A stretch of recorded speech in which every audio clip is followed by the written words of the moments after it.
رسول اکرم صلی اللہ علیہ وسلم نے مشرکوں کے لیے بد دعا فرمائی۔ حدیث میں آتا ہے، حضرت عبداللہ بن مسعود رضی اللہ عنہ سے روایت ہے کہ رسول اللہ صلی اللہ علیہ وسلم نے بیت اللہ شریف کی طرف منہ کیا اور قریش کے 6 آدمیوں کے لیے بد دعا فرمائی، جن میں ابو جہل، امیہ بن خلف، عتبہ بن ربیعہ، شیبہ بن ربیعہ اور عقبہ بن ابی معیط شامل تھے۔ عبداللہ بن مسعود رضی اللہ عنہ کہتے ہیں، میں اللہ کی قسم کھا کر کہتا ہوں، میں نے ان لوگوں کو بدر کے میدان میں اس حال میں دیکھا کہ دھوپ سے ان کے جسم کالے پڑے ہوئے تھے، کیونکہ وہ بہت گرم دن تھا۔ یعنی آپ صلی اللہ علیہ وسلم نے ان کے لیے بد دعا فرمائی تھی تو اللہ تعالیٰ نے اس کو قبول کیا اور وہ بدر میں مارے گئے کیونکہ وہ مشرک تھے۔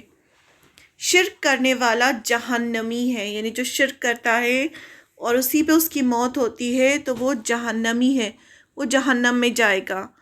حضرت عبداللہ بن مسعود رضی اللہ عنہ کہتے ہیں کہ رسول اللہ صلی اللہ علیہ وسلم نے فرمایا، جو شخص اس حال میں مرے کہ اللہ تعالیٰ کے سوا کسی دوسرے کو شریک بناتا تھا، وہ آگ میں داخل ہوگا۔ کسی نبی یا ولی کے ساتھ قریبی تعلق بھی مشرک کو جہنم کے عذاب سے نہیں بچا سکے گا۔ اگر آپ کا کسی بہت ہی نبی کے ساتھ تعلق ہے یا کسی ولی کے ساتھ تعلق ہے، آپ اس کے بیٹے ہیں یا اس کے باپ ہیں یا کچھ بھی ایسا تعلق ہے، تو وہ تعلق بھی انسان کو جہنم سے نہیں بچا سکے گا اگر اس نے شرک کیا ہوگا۔ حضرت ابو ہریرہ رضی اللہ عنہ سے روایت ہے کہ نبی کریم صلی اللہ علیہ وسلم نے فرمایا، حضرت ابراہیم علیہ السلام، بہت بڑا اگزامپل ہے، حضرت ابراہیم علیہ السلام کے والد جو تھے وہ مشرک تھے، قیامت کے دن اپنے باپ آزر کو اس حال میں دیکھیں گے کہ اس کے منہ پر سیاہی اور گرد و غبار جمع ہوگا۔ تو حضرت ابراہیم علیہ السلام کہیں گے، میں نے دنیا میں تمہیں کہا نہیں تھا کہ میری نافرمانی نہ کرو؟ وہ اپنے والد سے کہیں گے۔ آزر کہے گا، یعنی والد جو ہے آزر، وہ کہے گا، اچھا آج میں تمہاری نافرمانی نہیں کروں گا۔ قیامت کے دن تو ہر ایک مان جائے گا، جب وہ دیکھے گا کہ میدان حشر میں کھڑا ہے اور اس کا حساب کتاب ہو رہا ہے اور اللہ کے سامنے موجود ہے، وہ تو ہر ایک انسان جو ہے اس دن فرما بردار ہو جائے گا، تو وہ کہے گا کہ آج میں تمہاری نافرمانی نہیں کروں گا۔ حضرت ابراہیم علیہ السلام اپنے رب سے درخواست کریں گے۔ حضرت ابراہیم علیہ السلام کون ہیں؟ حضرت ابراہیم علیہ السلام خلیل اللہ ہیں، جنہیں اللہ تعالیٰ نے اپنا دوست کہا، تو وہ اللہ تعالیٰ سے درخواست کریں گے، اے میرے رب، تو نے مجھ سے وعدہ کیا تھا کہ مجھے قیامت کے دن رسوا نہیں کرے گا، یعنی رسوائی نے بے عزتی نہیں ہوگی میری، تو نے مجھ سے وعدہ کیا تھا، لیکن اس سے زیادہ رسوائی اور کیا ہوگی کہ میرا باپ تیری رحمت سے محروم ہے، یعنی کتنی بڑی میرے لیے رسوائی ہوگی کہ ابراہیم علیہ السلام کے والد ہیں اور وہ جہنم میں جا رہے ہیں۔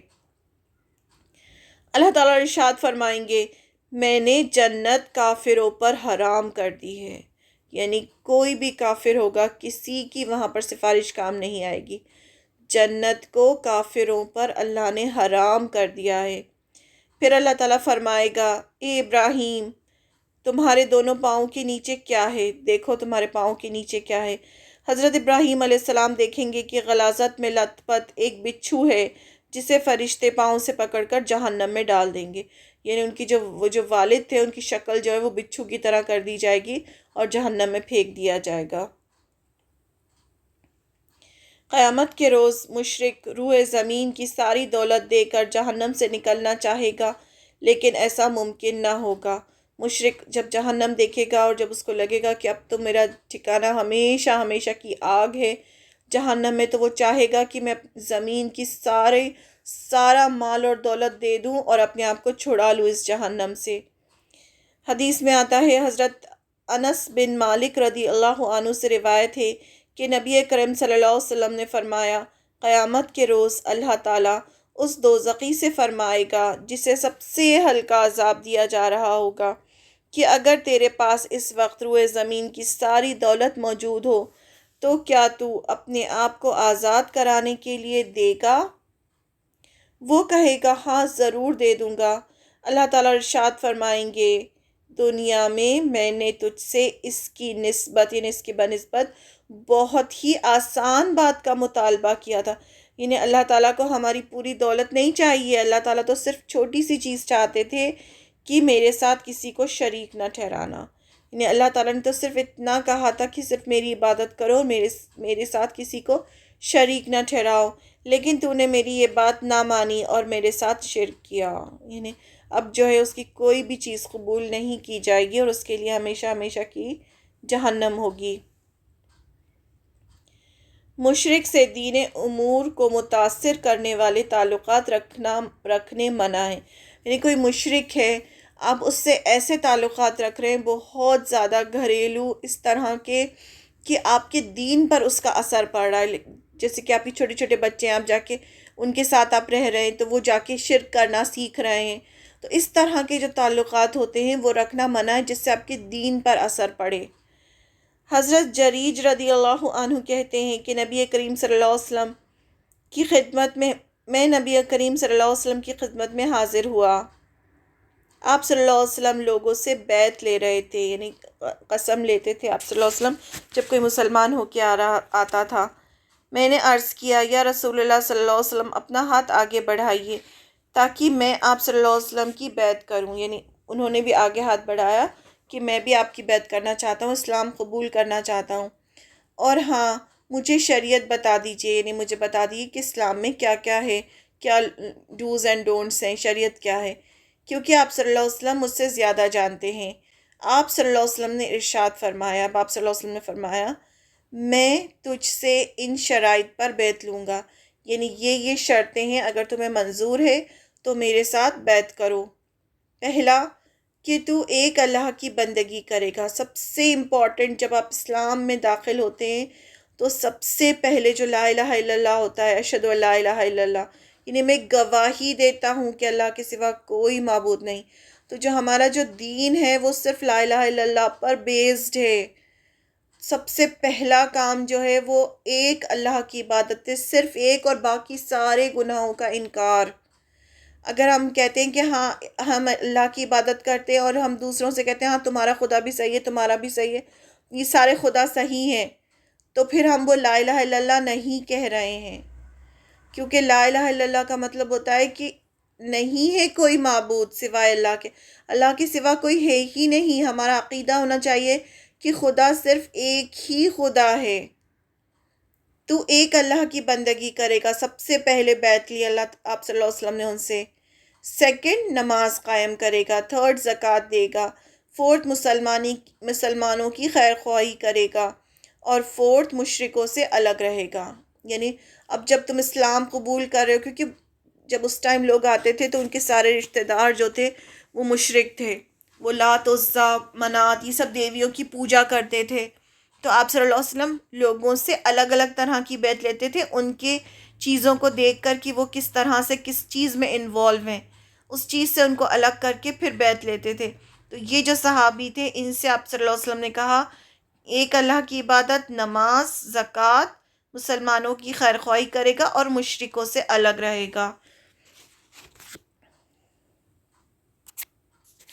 ایسی جگہ جہاں شرک کیا جاتا تھا یا کیا جا رہا ہو وہاں جائز عبادت کرنا بھی منع ہے.